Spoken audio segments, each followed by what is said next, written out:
Yeah, is my introduction. I forgot it was my movie. Okay. Have you ever wondered what the Eraserhead's child would look like growing up? I still do, but that's not what we're talking about. We're talking about a beautiful movie made in 1980, The Elephant Man, directed by, may he rest in peace, the great David Lynch. I am your host, your co-host, um, Dr. Strike the Sun. Strike the Sun MD, Lucas, as some might say, and this is of course Mr. Nothing on Around the Weird, and we are talking about a movie we were supposed to watch in December, but I went to Japan for 3 weeks. Hello, Mr. Nothing. Hello, Lucas. Strike the Sun, MD. Very interesting how this sort of played out, given that David Lynch died like 2 days ago, or Yeah, so he's this feels timely.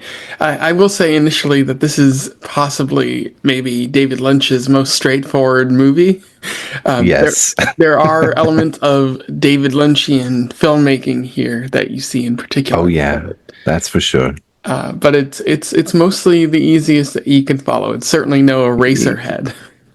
Yeah, there's none of that wild sound design, but there are a couple of those Lynchian things, like right at the beginning and right at the end, I would say, especially these sort of not montages, but kind of like montages of what was going on in this moment. There's one in the middle too, somewhere, I think. But um, yeah, this is a film with Anthony Hopkins playing Dr. Treves, if I remember his name Hmm. correctly.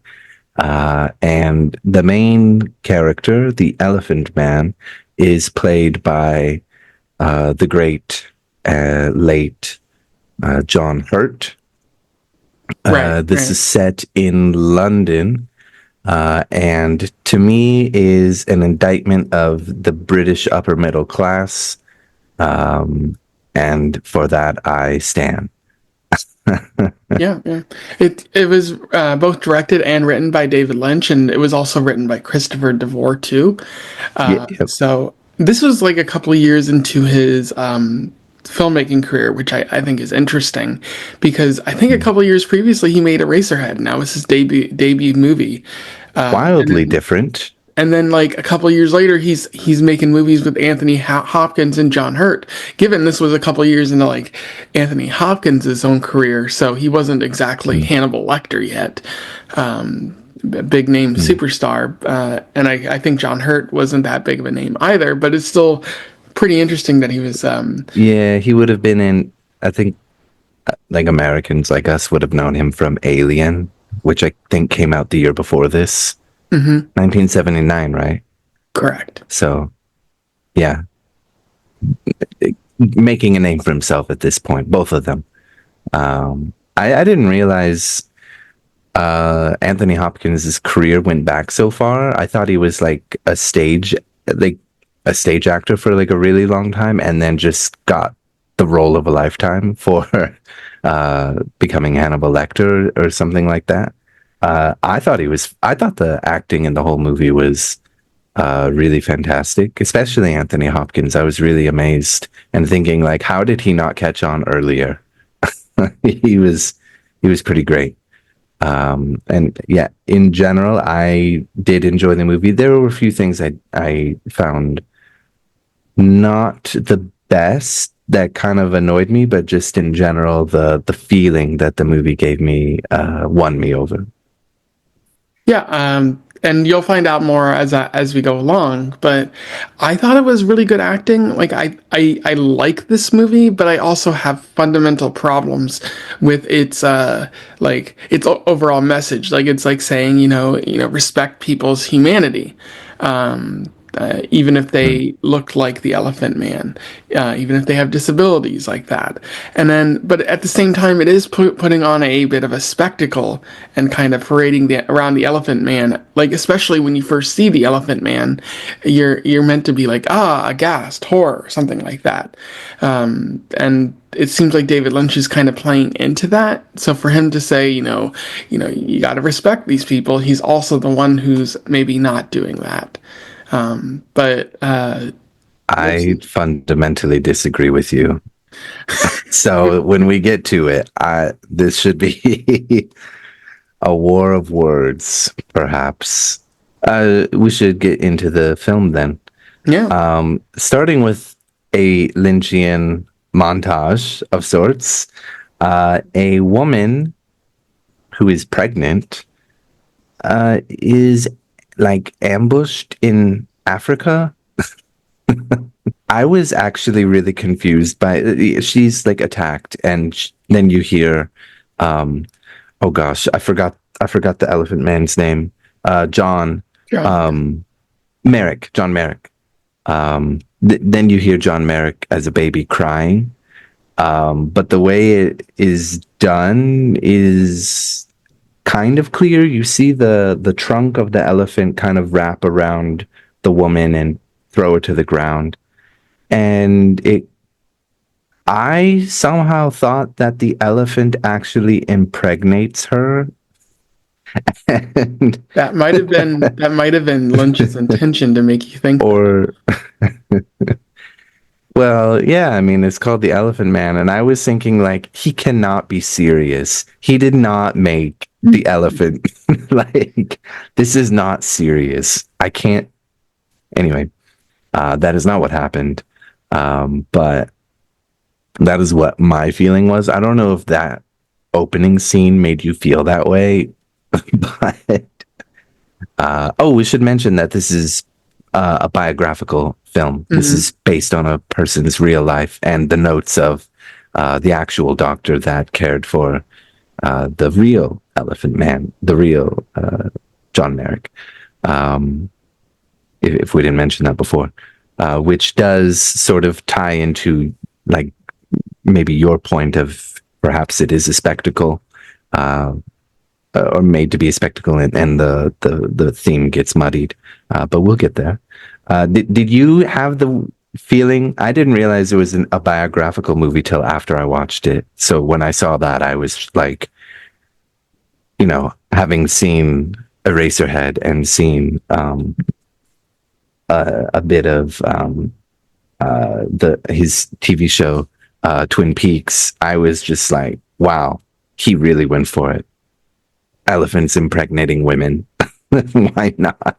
No, the initial scene was just very disorienting. I didn't get that feeling. I just saw like an elephant terrorizing a woman, and I kind of got the assumption that like this is the result of that. Like the woman was pregnant, and so it kind of deformed the baby in the womb. Yeah, I suppose so. Perhaps the stress of the attack affected the growing fetus. After that, it's downhill from there, because we see that Dr. Treves is walking around in a carnival, and this carnival, not the most humane place. But we are speaking of England, so Yeah. and it wasn't just in England. We had America had these kinds of things too, probably the whole world around. He is walking around through the freak section, where there's dwarves, I guess, or maybe they would have been called midgets in this time, and bearded ladies and other sorts of freaks and sideshows and unusual spectacles. But the most important one is, of course, the Elephant Man, who Dr. Treves has specially come to see, because he is a physician focused on anatomy, and he's also a surgeon, I believe. Which the surgery was happens a little bit after this scene, but they're not wearing, like, I guess it makes sense for the time. They're not wearing gloves, and I'm just like, please, they Put have on, no wash your hands. equipment. Wash your hands. Please wear gloves, which don't exist yet, or the medical gloves. Wear equipment to cover your hair. None of that happens. It was accurate to the period, I suppose. But anyway, the police shut down the show for the Elephant Man because it is seen as sort of inhumane. Because not because of the treatment of the Elephant Man. No, but because it's too disturbing. It's like an immoral thing to do. Your thoughts so far going through the movie by this point? Anthony Hopkins is a very good-looking man. Yeah, I was like, whoa. Distractingly handsome at times. Yeah, distractingly handsome. Not, I would say, in my opinion, of all the movies we've been watching, second most handsome guy that we have watched that's been in a movie we watched. First most, I forget the name, but the dude with the mustache in RRR. Yeah. That guy's number one. And then young Anthony Hopkins, number two. Anyway, not the point of our discussion, although he was distractingly handsome. And his eyes are very beautiful in this movie. Yeah. So, like, I think it's funny that Anthony Hopkins is essentially employing street children to locate the Elephant Man. Yep. Yeah, there's something there too. And of course, that maybe is a good connection that I didn't think about until just now.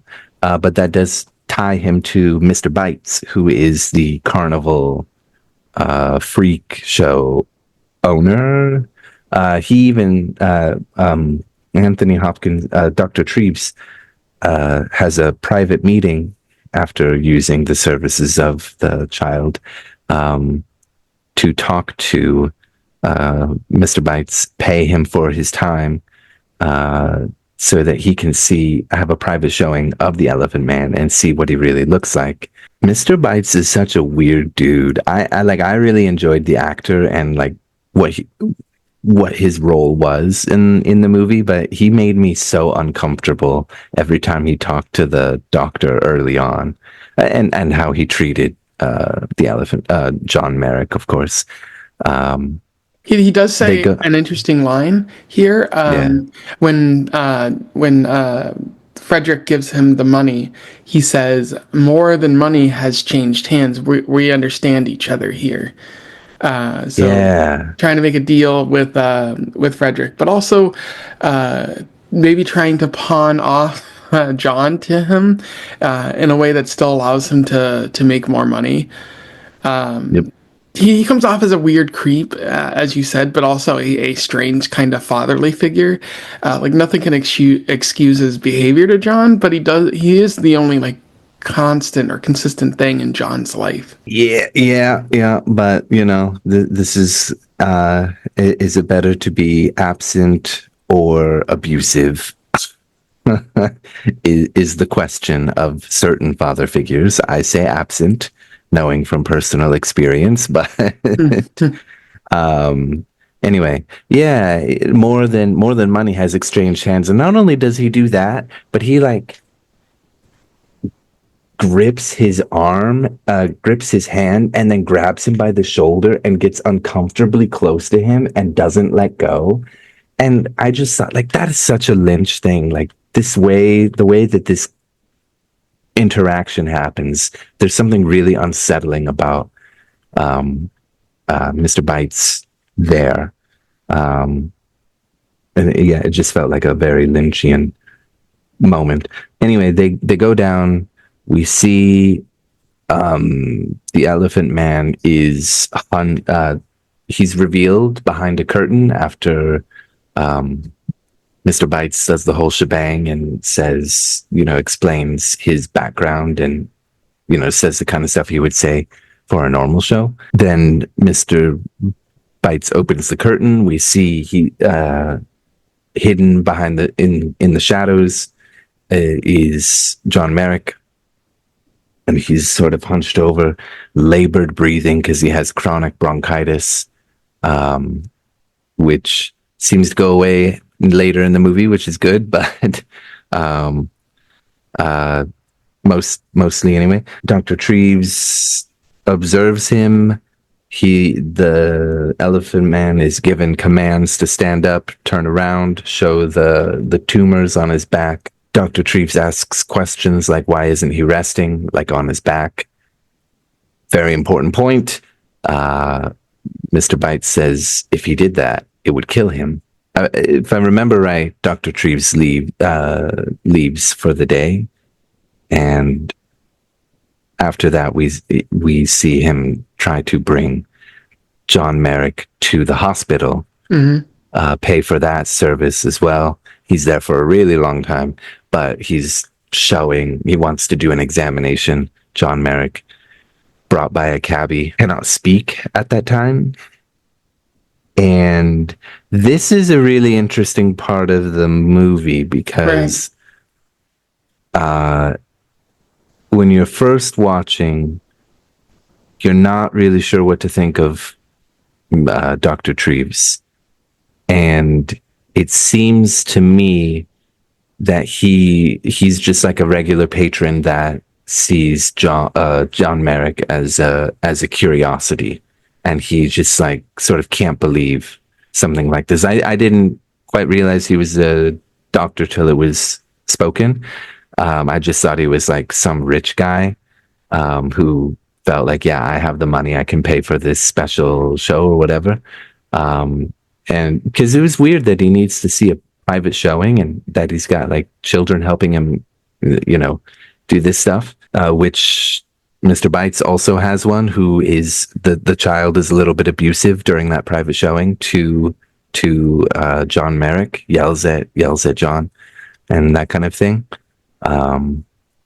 But then when he asks to bring him to the hospital and he wants to ask questions, it doesn't really feel like he's concerned about John in that moment. And then you see him show John to his colleagues after he's done his examination. And you start to wonder, what is his end goal? Like, what does he want with John? Is John not an attraction to him, but like, I think Mr. Bites sees right through him, like his early motivations. Because at some point this is sort of in the middle of the movie, I think, but it seems to me early on that Treves's motivation is to further his own medical career. Again, much credit to Anthony Hopkins' acting here because he's doing a stellar job. I kind of saw that at the beginning. I especially like the scene where he's showing off the John to his colleagues, because that still feels like a freak show. Like, even though you've removed the carnival environment, the carnival atmosphere is still there.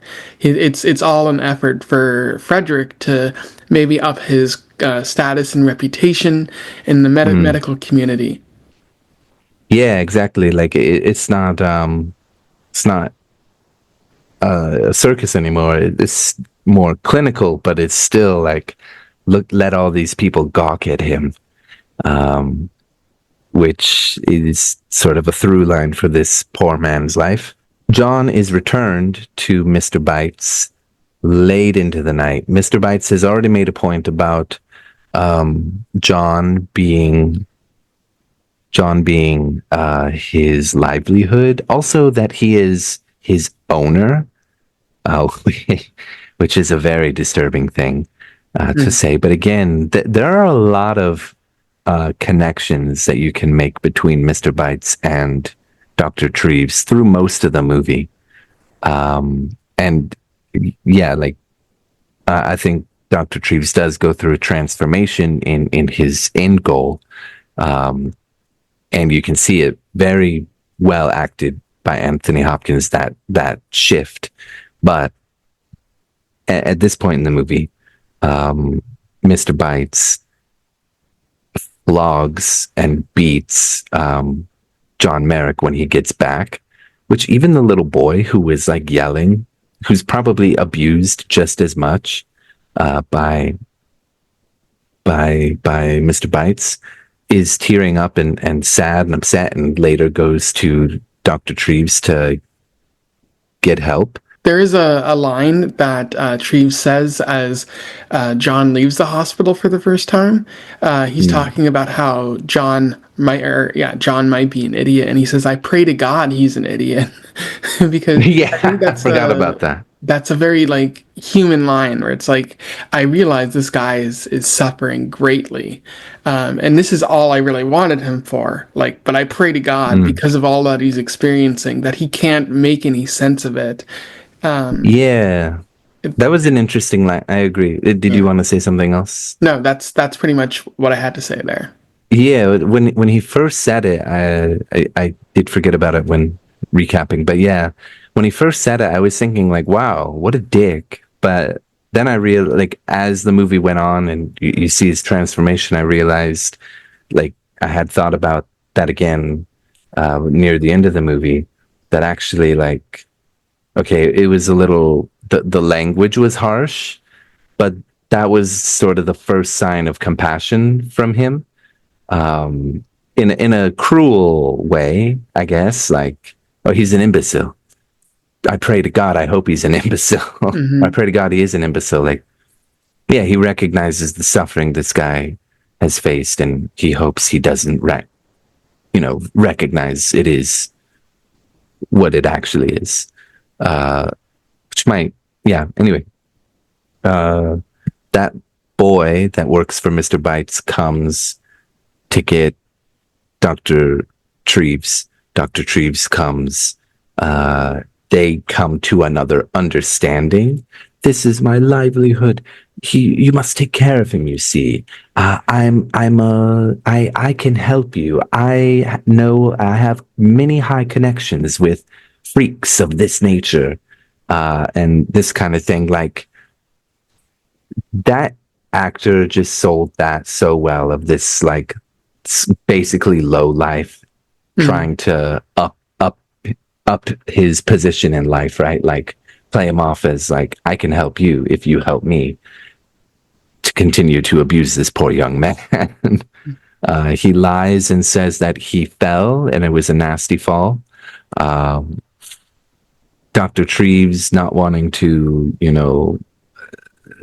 ruin the delicate vibe of the situation, plays along a little bit, sneaks him into the hospital, much to the chagrin of the hospital manager, like head doctor or whatever. That's a little bit later, but comes to a big John Merrick's entrance into the hospital comes as a big shock for everybody involved. The nurses and doctors and everybody. One nurse in particular sees him and screams.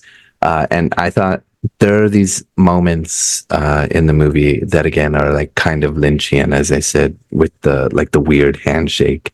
To me, that was also like, it was creepy, but it was kind of funny because it lasts so long.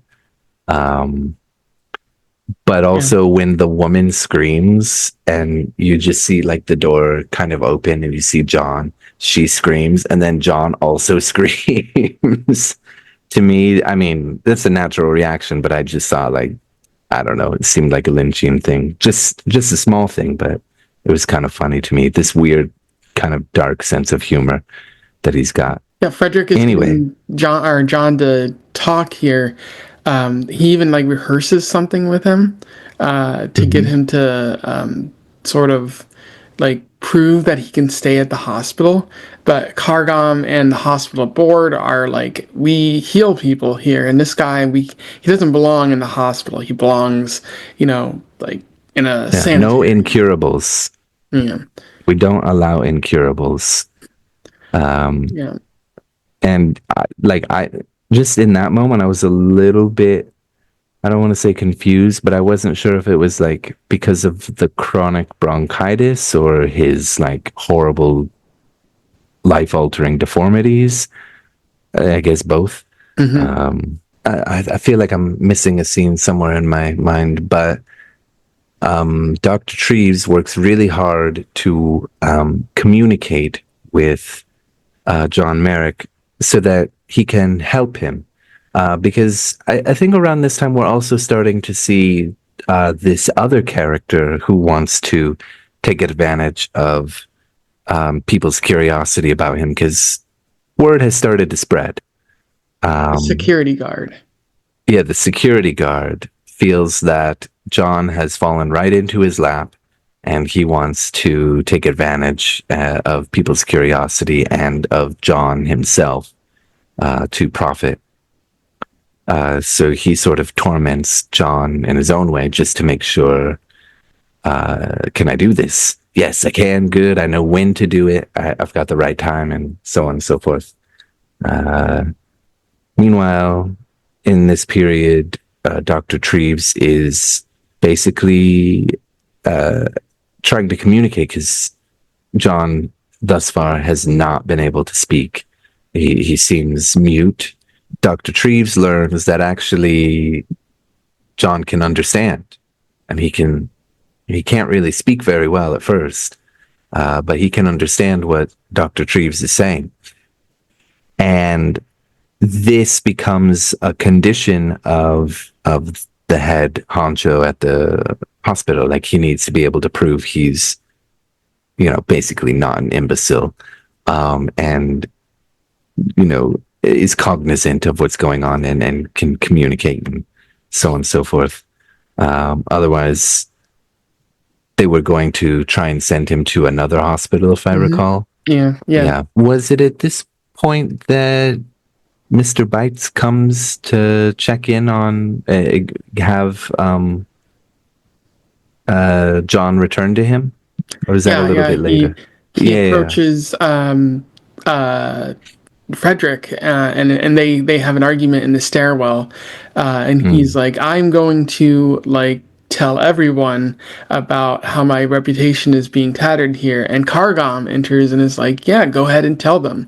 Whose word are they going to believe? An abuser like you from the lowly depths of society, or us, medical people?"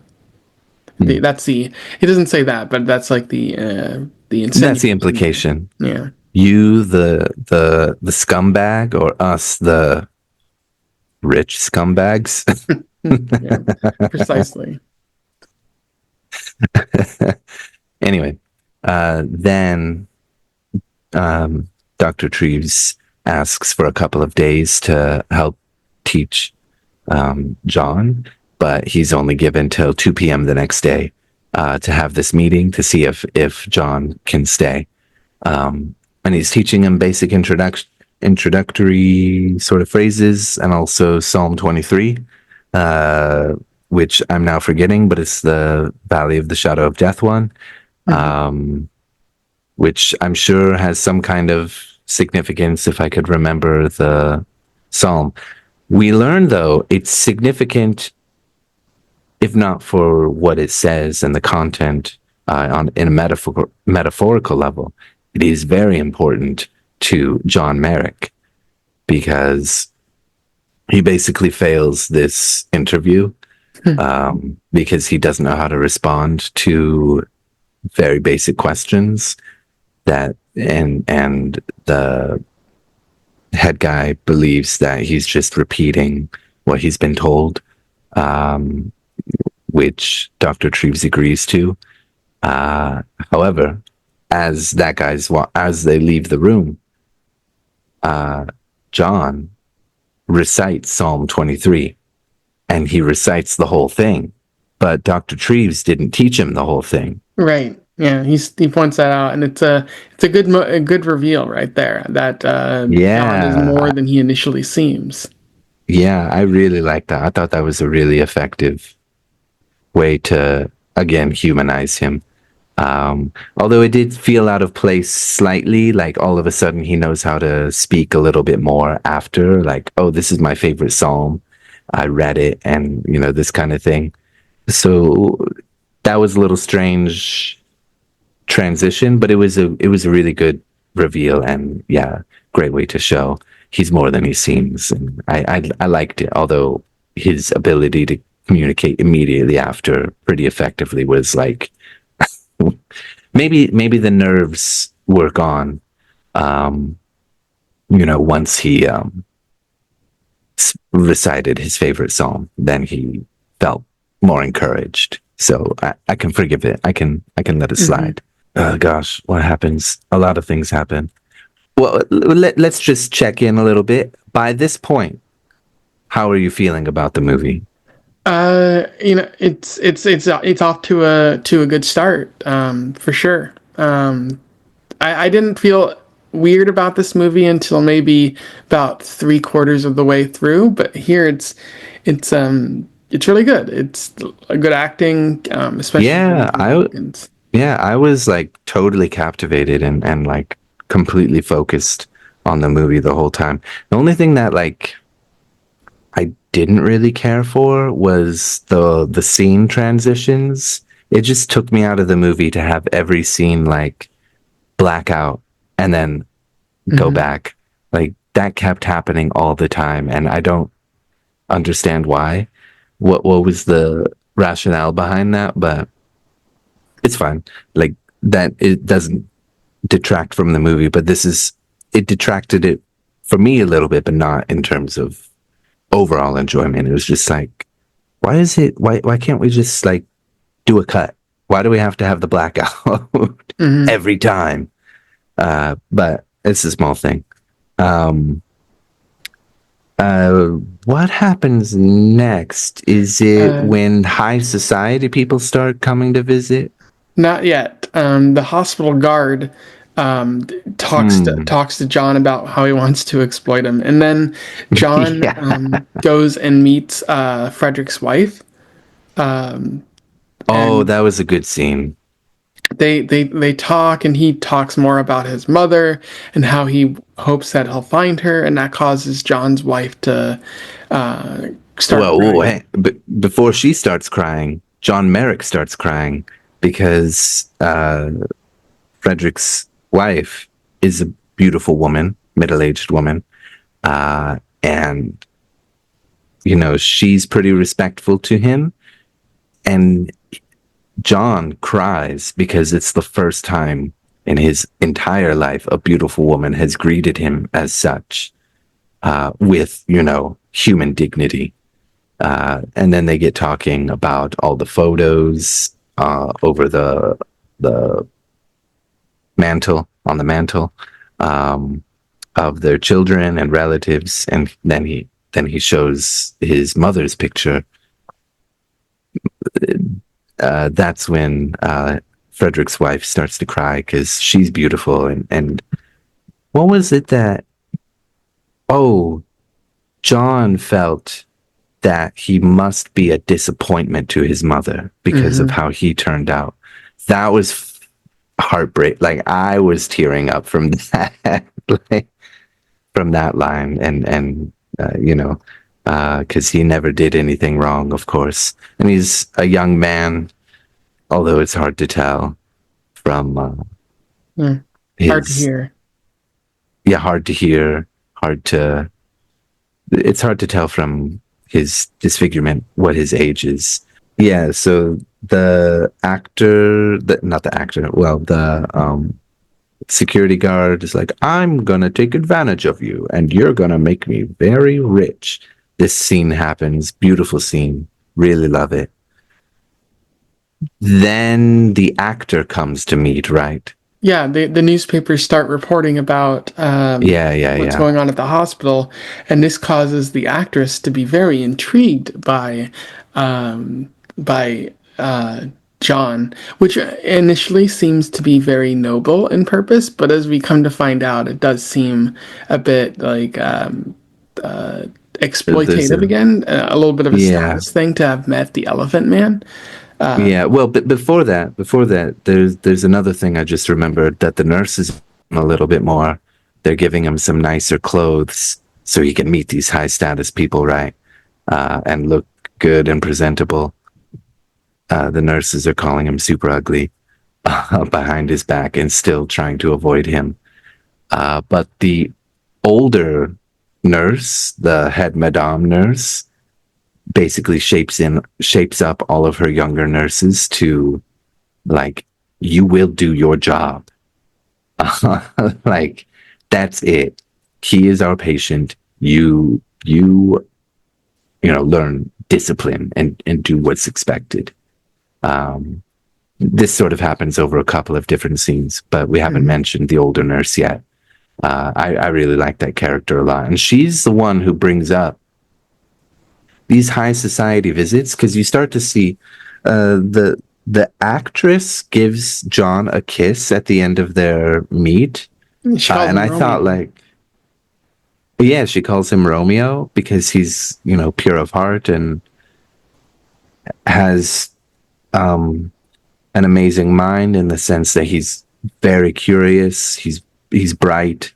He's got a lot of things going for him mentally.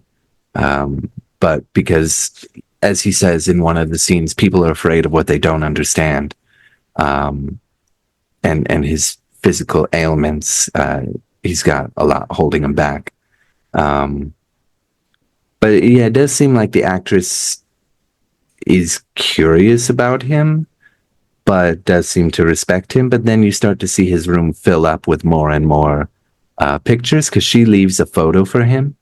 And I shall leave it in a place of honor next to my mother. That was very sweet. It was kind of silly. It's like, oh, it's right next to your bed. Okay, how honorable is that? But it was next to his mom, so it was cute.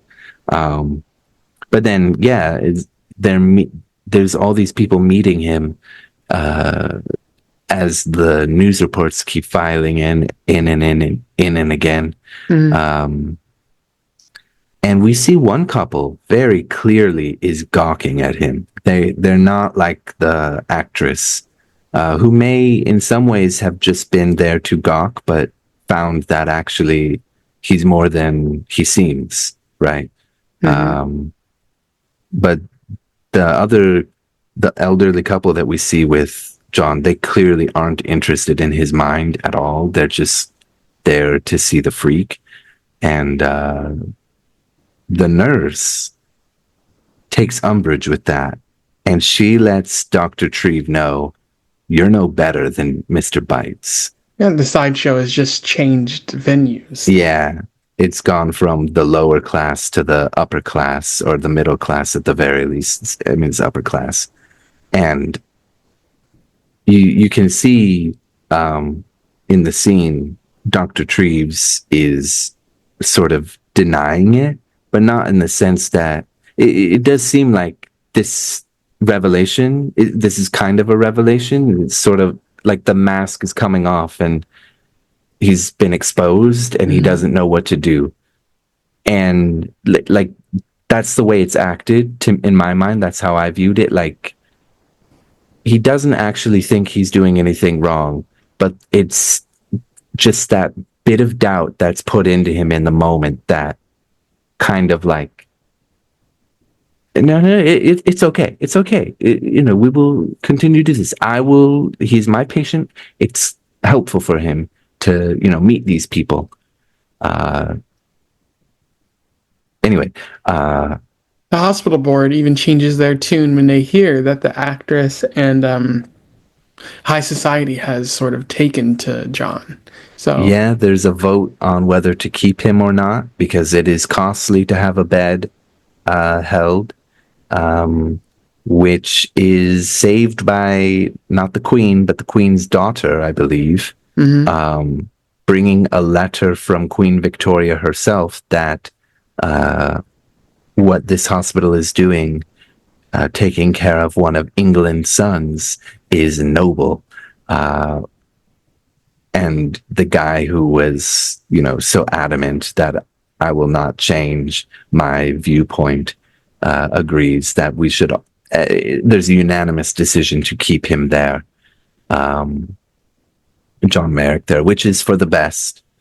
He is at his happiest, and there are definitely issues with this gawking situation from the higher class, but we see that what makes the movie complete, or starts to make it more complete and rounds it out a little bit, is that we see there is a transformation happening for Dr. Treves, because he's sitting with his wife. I think I'm mixing up scenes a little bit, but that's okay. He's sitting with his wife, and he's like crying. He's teary-eyed, and he's starting to realize, he's taking to heart and self-reflecting on what the nurse said about what he's been doing to, basically doing to John, thinking what was it he all was doing. for, he says. Yeah, what was it all for? He thought he was doing something for John, but he was doing it to John. And yeah, what was it all for? Why did he do this? Why did he save him? Why did he put him in this position?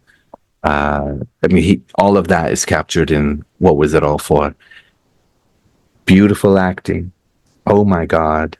This won me back over on his side. We don't see any more meetings from high society, but we do see the lower class. There's one thing that you're missing here, and that is John's dream that he has, where he sees, that was the one in the middle that I forgot. Please explain. oh yeah, he sees his mother sort of being terrorized by the elephant, and being mocked by various crowds, and then he sees, this might also happen in reality, but the hospital security guard sort of standing outside of his window, pointing at him to indicate that he's a freak, and then also bringing up a mirror to show John himself, which terrorizes him because he doesn't like his own experience or his own sort of appearance. So it's a pretty wild dream. It's also Lynchian. Definitely. Very much. It's very like atmospheric and very like intense in the sort of film. And the way, like, in all of these sort of montage moments, the way that, like, I don't know what that type of cut or edit is called, but like there's two images of totally different things running over each other. Like there's like 50% opacity, so you can see through one thing that is going on in the background of the other image. This thing is so like dreamlike and strange and off-putting in a way. There is another thing that we forgot to mention that I remembered, and now I have forgotten, but now I remember it again. There is a picture that is put in John's room, which is now his home. After the vote, he can stay there for the rest of his life. And that picture is of a sleeping child, sleeping on their bed, on their back, something that John cannot do because of the enormous tumors on his back. And it is a dream of his, not a dream that we see, but a dream that he tells Frederick that he wants to do one day. It would make him very happy. This is obviously leading somewhere because this is the second time this type of thing has been brought up.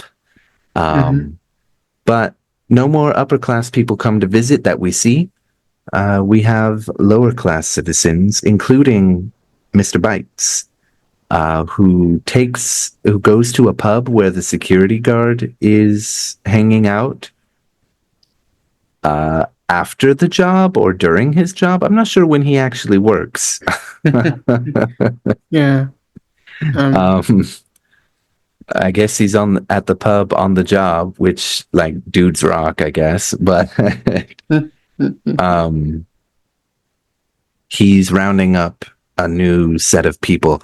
This is also just a super weird Lynchian thing. I was so uncomfortable with this scene for many reasons.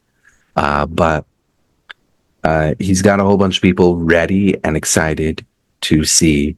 Last minute addition is Mr. Bites, who wants to see the Elephant Man. So they go out to the window. The curtains are opened up. Something that should be mentioned that hasn't been mentioned. Something that the actress also says that I think is just really beautiful about the movie is that John sees, I forget the name of the church, but he sees a cathedral, but he can only see the top part. He can only see the top of the spires. And the whole movie, from the point he gets into that room, he's slowly working on building his own model, but he can only imagine what is beneath, like the roof and like what's beneath the spires that he can see because there is a building blocking him. I want to bring that up because it hasn't been brought up before. It's a very beautiful thing, and it's important a little bit later too. But when these people come in, well, they come in, but when they're outside, there is a guy that has two young women that is much older. He shows them, and he's pretty forceful with like grabbing their head or their neck. He was like, "Look," I don't remember exactly what he says, but he's basically like, "Look at the freak! Didn't I tell you he's grotesque? Didn't I tell you he's deformed or whatever? Isn't it disgusting or whatever?" And then he just like sticks his tongue down their throat. It becomes this weird, or I don't know that the adjective for that, but it becomes this weird sort of orgastic maybe is the way to say it. Or yeah, orgasmic, orgiastic maybe is what I'm thinking of, but it becomes this weird orgy of depravity because that dude is already like to both of the women who are giggling, and then they decide, well, let's go in and have some more fun. And some guy, they pick John out of his bed, who's horrified, and he's paralyzed with fear about what's happening, can't even speak, can't defend himself in any way. And they dance him around, and the weird dude making out with the young women, the weird old dude making out with the young women, forces them to kiss him, and they're like, "Oh no, oh ha ha ha ha ha," like up to the point where they finally do kiss him. They're saying, "No, no, no, ah ha ha." Then they laugh about it, and other guys are pouring alcohol, like hard liquor, down John's throat and all over his face, and the dreams really do come true, but not the ones you want, I guess, because I guess it's something that's been happening, right? It's not just the one time in the movie, but the security guard pulls out a mirror from his trousers and shows John his reflection, and John sees his image, and everybody laughs in ecstasy, essentially, like they're getting high off of this. And during this, Mr. Bites kind of disappears into the room, and then everybody gets out, and the security guard tries to put him in tip-top shape, gives him a tip for the good work, if you want to call it that, which was like disgusting. And so many things about this, like the way they treat him was so disgusting, but also the way that they act, like even less than animals is the only way I can describe it. Like they're so controlled by their, I don't know what word that is, lizard not ambition. Brain. Yeah, their lizard brain of like, let's just do this. Let's see the most, like, let's be fucked up. It's really disturbing to watch. It's incredibly uncomfortable to me anyway. And I'm sure for you. Your thoughts? It was very infuriating, and I was like, this security guard needs to be punished, and he does get punished. They Frederick confronts him, but also the nurse, and she bonks him on the head, knocks him out, and that's like, yeah, you deserve much worse than that, my friend. Oh, there is a wonderful meme I have seen recently that describes exactly how I felt. about watching that, and I am looking for it. Give me a moment. It is, I don't know if it will come up, but it's sort of Gandalf's speech at some point. It's kind of blurry. Blah! I think Gandalf says this whole thing before he gets blacked out to Frodo, if I remember right. Or maybe Pippin. I think it's Frodo. Like, I think he's talking about Gollum, and Frodo wants to kill Gollum, and anyway, this is a meme of that. Many that live deserve death. Give it to them. Be eager to deal out death. That's how I felt. That's after the editing. I'll put it up in the video. So I'll send you the photo so you can please do put that. it up. That was exactly how I felt about this movie's scene, because I felt so bad for John. Okay, there we go. Sent it. Anyway, yeah, super infuriating. Really effective in terms of like movie making, right? Like I felt visceral hatred. Anyway, I wanted to fly to London immediately and just like beat their ancestors or their descendants, I mean. Yeah. And find the graves of their ancestors and burn those too, I guess. Anyway, Mr. Bites did not leave the room like the others. Mr. Bites stayed in the room and kidnaps John. Or maybe he doesn't kidnap, he just convinces John to go with him. But that's probably squabbling with like what that actually is. So yeah. He manipulated him. Either way, he basically kidnaps John. I mean, John doesn't seem like he was tied up there, but I think he was sort of mentally beat down at that point and still like is sort of comatose in a way, if that makes sense. Mr. Bites takes him to France, it appears. Sounded like they were speaking French. I didn't have subtitles, but it sounded like French. To be part of the show again. But something is horribly wrong with John. He's sicker than he's ever been, and he can't perform. And he falls over in the middle of the show, which disgusts the French audience, which I thought was really interesting.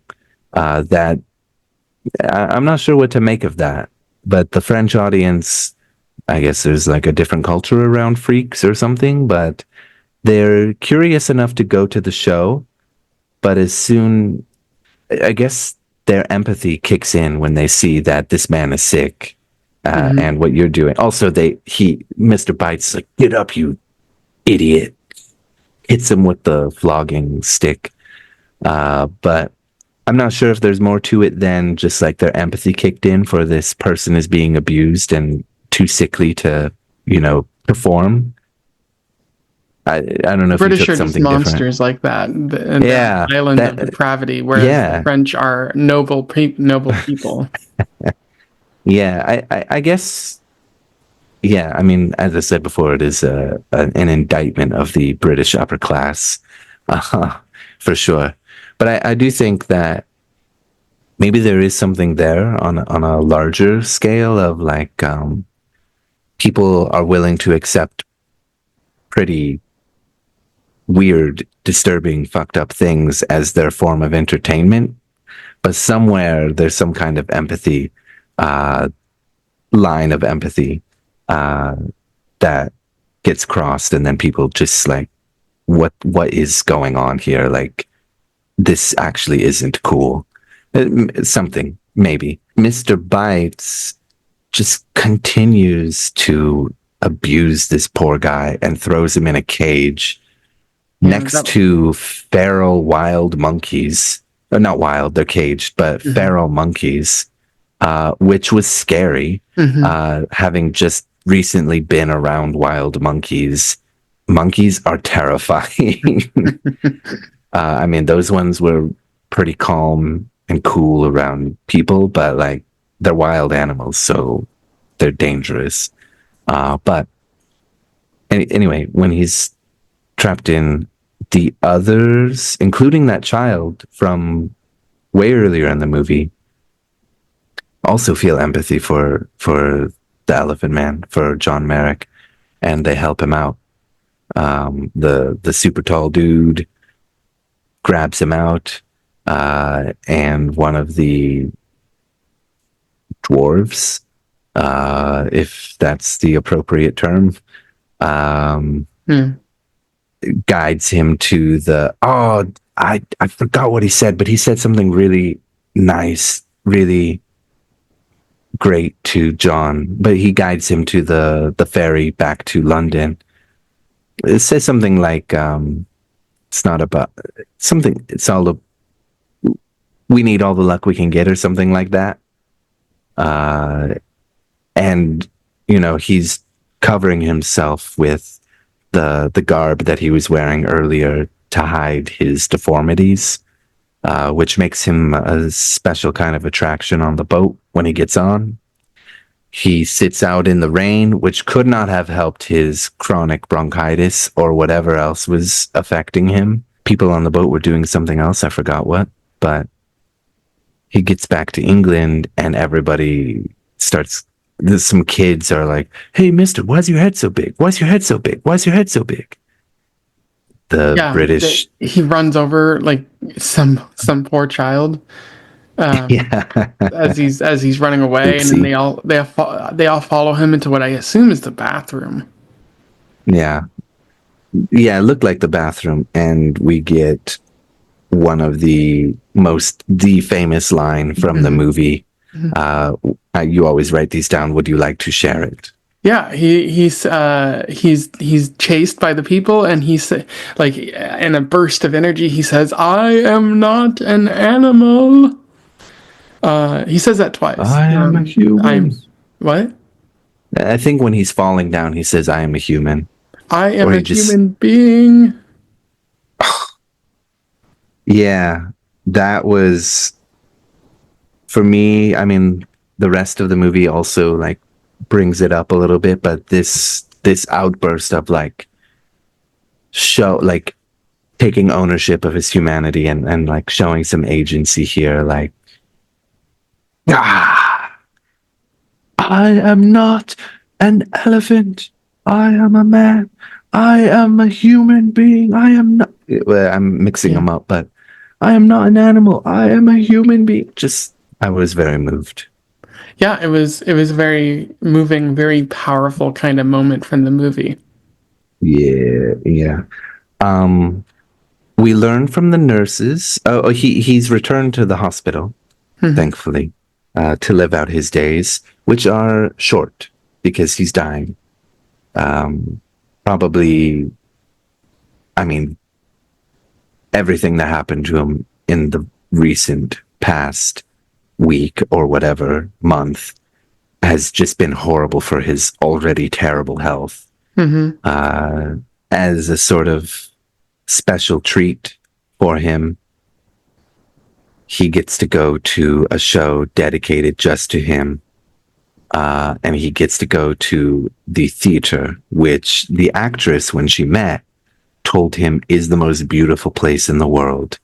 John wanted to know if she lives there, which was so sweet and innocent of him. But she doesn't. She just works there, and he thinks that's amazing.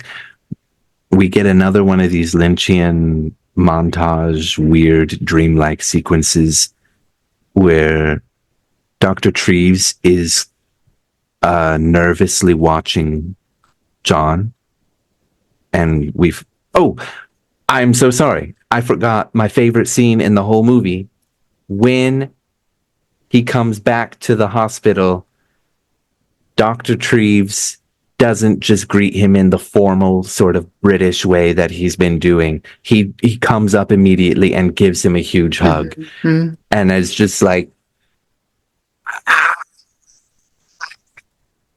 and like David Lynch. he also like tries to apologize, but as John says, I think you have that line specifically figured. Yeah. My life is full because I know that I am loved. Just Mm-hmm. Oh my God. David, I was definitely crying at that point. Just like, this is so, ah, there's so many things happening right now. This like true father figure um, of Dr. Treves, who has made a transformation from seemingly wanting to use him to not understanding that what he thinks is best for John is not actually what's best for him, and is still using him. Maybe John did enjoy it. It was certainly much better than what was in the past, right?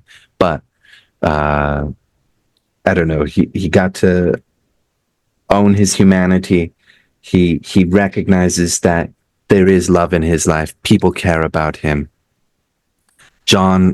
Frederick has turned the corner to like, this is my friend. And that is something that is said many times in the last couple of minutes of the movie. Mm-hmm. Um, uh, Dr. Treves says, or Frederick calls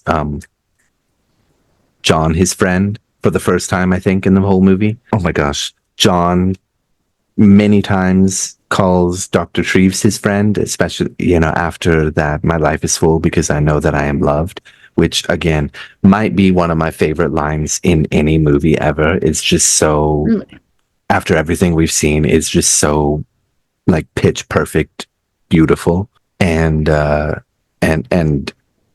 the show, John gets to see this amazing, shocking, revelatory, just mind blowing sort of show that he's never seen before. He's seeing images that he never thought possible.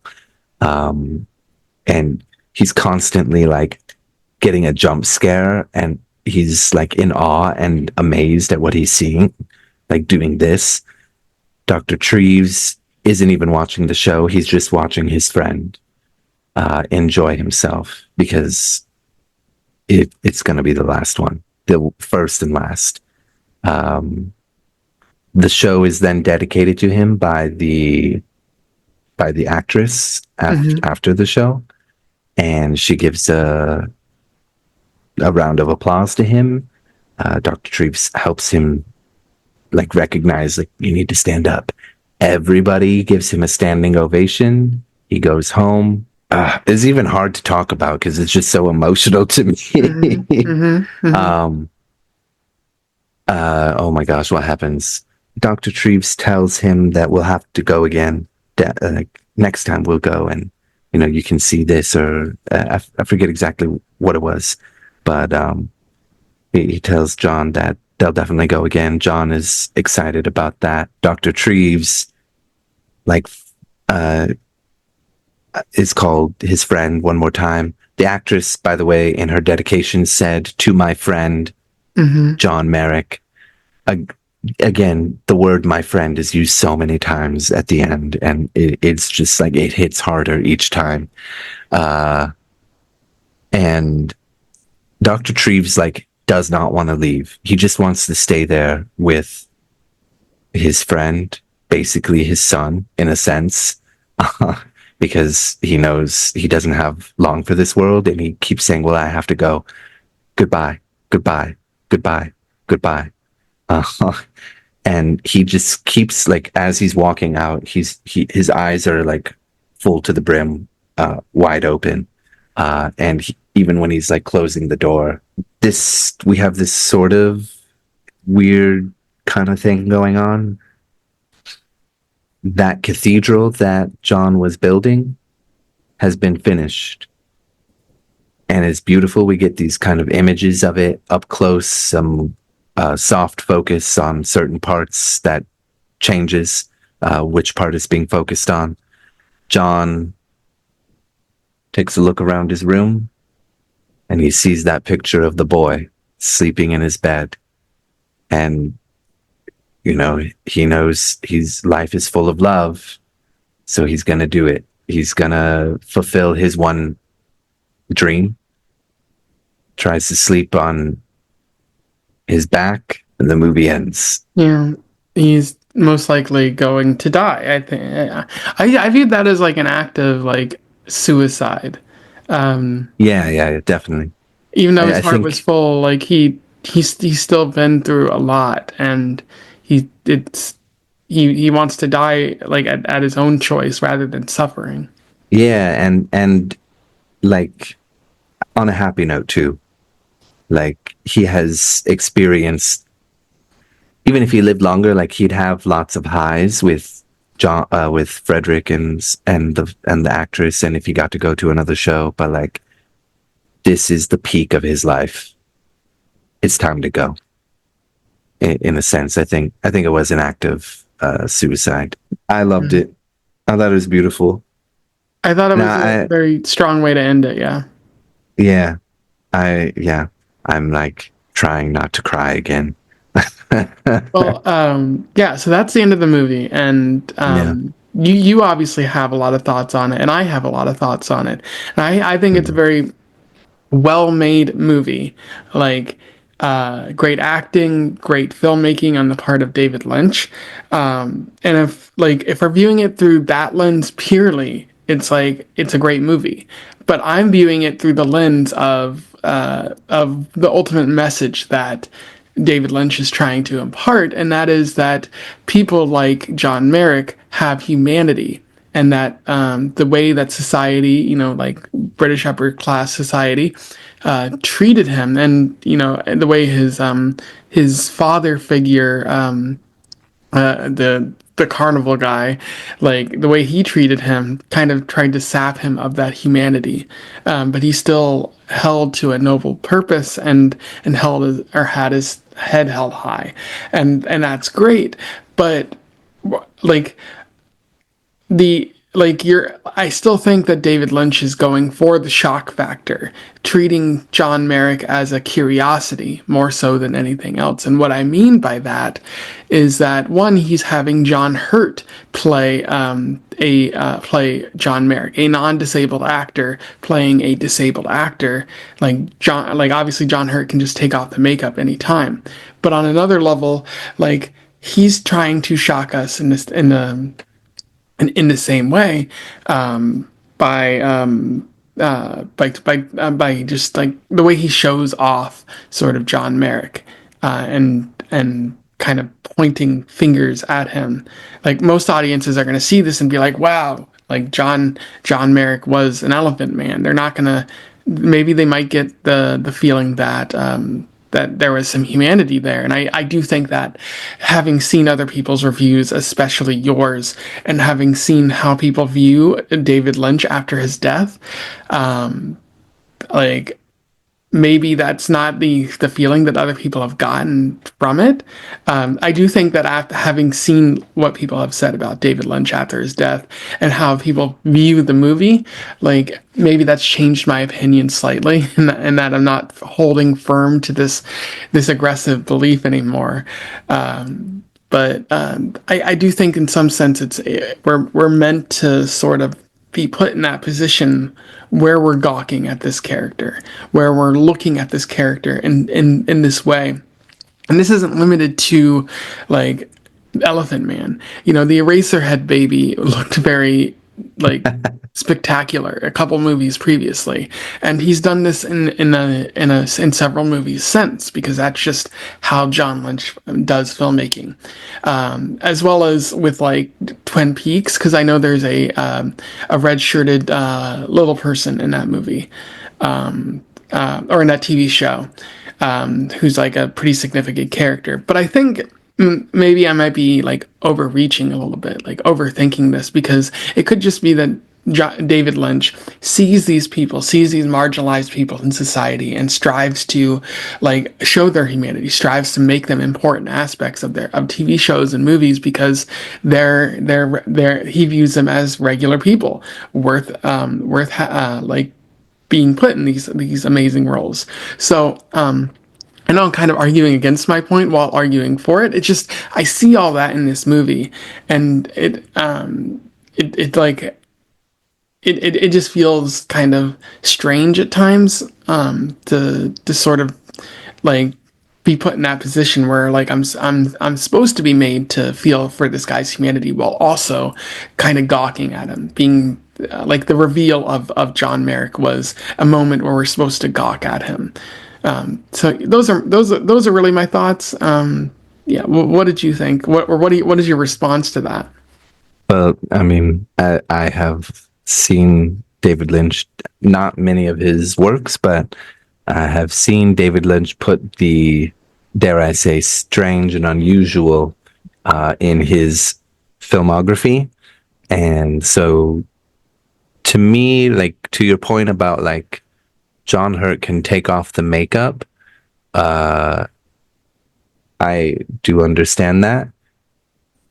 But in this situation, I actually do think I'm that you are meant to gawk early on at at um, John, because David Lynch wants to take you through a journey, and you are going to be just like the the actual freaks who are criticizing and judging and like, oh my god, look at that, whoa, how disgusting. Um, Now, okay, we would not necessarily be the type of people who would even attend that kind of carnival or whatever, but we're out of place and out of time for that. But um, I think in a way, early on, like we're supposed to like be very curious, like what does he really look like? Who is like what, you know, and have that gawking mentality. And that's why there is so much work done to humanize him and show us like this is someone who is much more than we can see, which I think you are also just arguing to argue against yourself. So I think it is meant to make you uncomfortable. Every David Lynch movie makes people uncomfortable.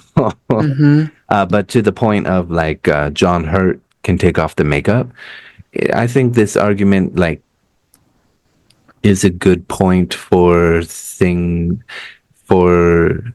maybe not this particular case, but for other cases, which I will get to in a second. Just in the sense that, I mean, they are using the real doctor's actual notes on what this person, what John Merrick looked like.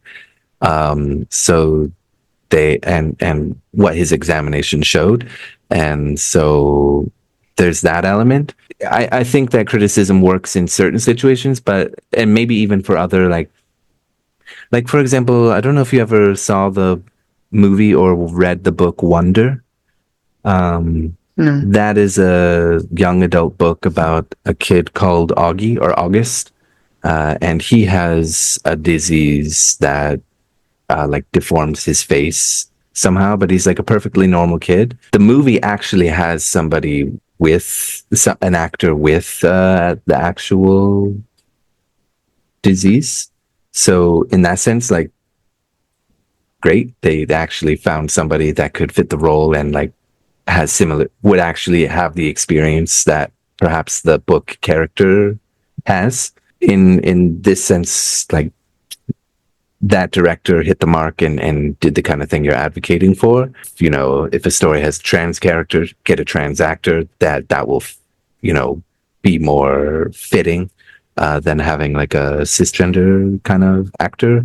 But I just think like it's actually better that you have John Hurt because I don't know if someone who actually had someone with this type of disease would be healthy enough to act, because those are long days for weeks or months at a time. Mm-hmm. I do see your point. I just think it in this case doesn't apply. In other cases, certainly does apply.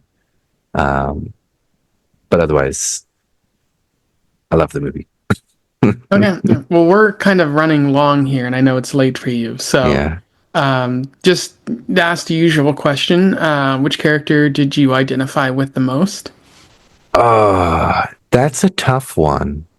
I think I'll keep it short because we have been going for a long time. But to me, like it's not just about like seeing the humanity. There is that father-son type of a friend-to-friend bond thing going on, and just you know, this sort of overall theme of empathy.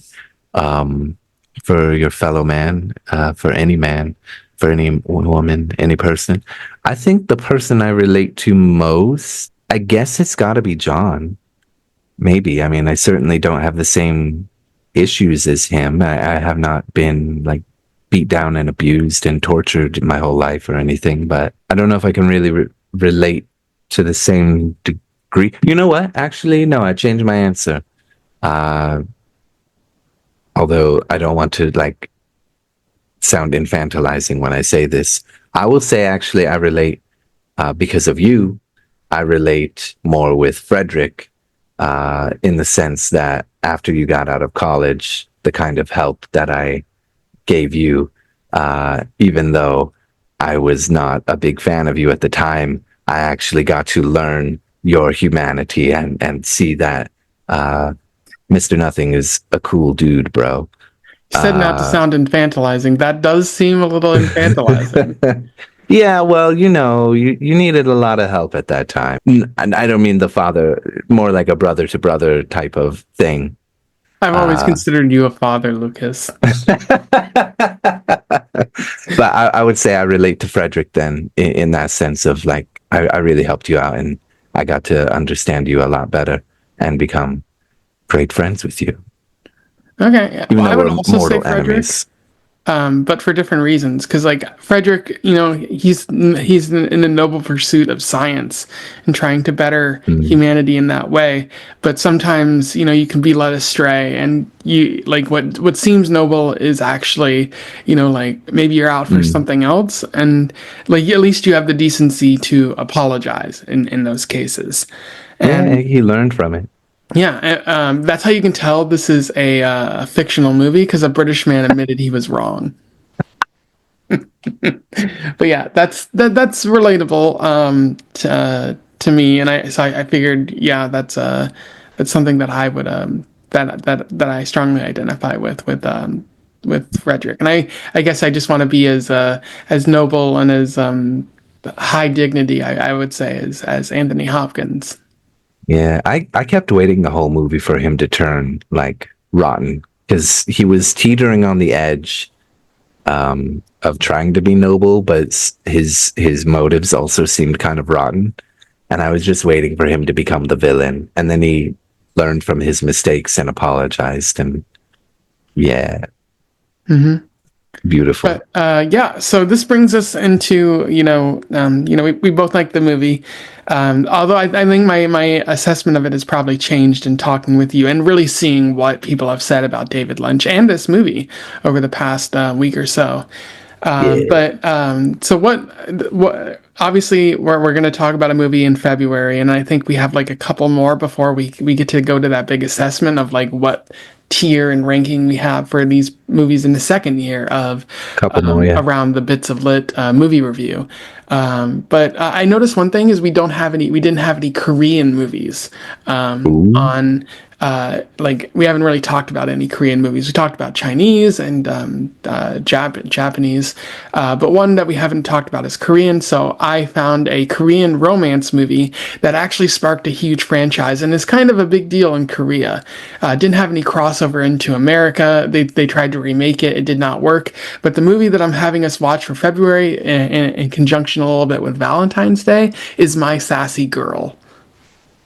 ooh, okay. And it's a very silly title, but it's apparently a very interesting sort of romantic comedy type thing, and we're gonna talk about it. Which probably it's interesting because I think this is the Sweet. second time I'm making you watch a sort of romance movie. The first being Yeah, Rockstar, but yeah. looking That's forward a to that. romance movie, all right. Is it going to end the same way? Hopefully not, but it's bound to be an intriguing movie to watch. So I'll Looking send you forward more to it. details on how you can find that. But we'll watch that in a couple weeks here. Dope. But But yeah, that brings us to the end of the video. If you have anything to say about the Elephant Man or Lucas's or my commentary, let us know in the comments below. We would love to hear from you. Otherwise, don't forget to like, share, and subscribe so that more people can find out about this director, which they probably already know about, or this movie if they haven't heard of it. It might be one of David Lynch's lesser-known movies. Also join the Discord if you want to have further conversations about this sort of stuff.